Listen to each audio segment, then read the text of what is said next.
Hello everyone, कैसे हैं आप लोग। तो आपने cell cycle cell division chapter पढ़ा है। वहां पर एक बहुत स्पेशल केमिकल है, उसका नाम है कॉल्चिसिन। कॉल्चिसिन के रोल प्लांट में तो हमने बहुत सुने, क्या एनिमल में भी कुछ रोल होता है? आइए जानते हैं। तो सबसे पहले आपको पता होना चाहिए कॉल्चिसिन केमिकल मिलता है प्लांट कॉल्चिकम ऑटमनेल, जो एक मोनोकोट है, लिलिएसी फैमिली में आता है और आपने एनसीईआरटी में इसका नाम सुना होगा। अब हम बात करते हैं ये कैसे काम करता है।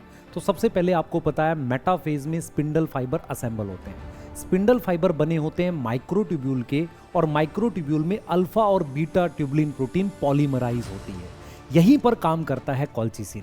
कॉल्चिसिन क्या करता है, बीटा ट्यूबुलिन प्रोटीन को पॉलीमराइज होने से रोकता है, तो कहीं ना कहीं स्पिंडल फाइबर असेंबल नहीं हो पाते, इकट्ठे नहीं हो पाते और क्रोमोसोम पे वो अटैच नहीं होते या क्रोमोसोम को वो मूव नहीं कर पाते।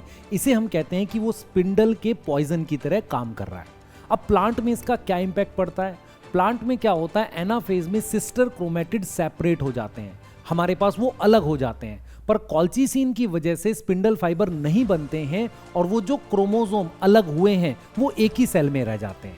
इससे क्या होता है, पॉलीप्लॉइडी होती है, मींस क्रोमोसोम नंबर डबल हो जाता है। अगर किसी सेल में 20 क्रोमोसोम है तो वो 40 हो जाएंगे, इसको हम कहते हैं पॉलीप्लॉइडी।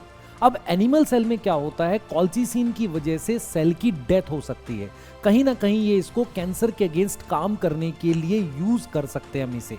इसके अलावा क्या होता है, कॉल्चिसिन इन्फ्लेमेशन डिक्रीज करता है, प्लेटलेट्स की एग्रीगेशन को रोकता है और इन्फ्लेमेशन में, इन्फेक्शन में, डब्ल्यूबीसी में न्यूट्रोफिल जिनका नंबर बढ़ता है उनकी ग्रोथ को डिक्रीज करता है। तो ये जो रोल है कॉल्चिसिन का, इसको as a tablet, as a drug humans में यूज किया जाता है। अब मैं आपसे एक सवाल पूछता हूं, मुझे बताना, क्या बायोमोलिक्यूल की टेबल में ऐसा ही एक और केमिकल गिवन है और जिसको हम एक सिमिलर मैकेनिज्म से यूज करते हैं? क्या आप उसका नाम पहचान सकते हो? अगर आपको इसका मैकेनिज्म जानना है तो मुझे कमेंट में जरूर बताना।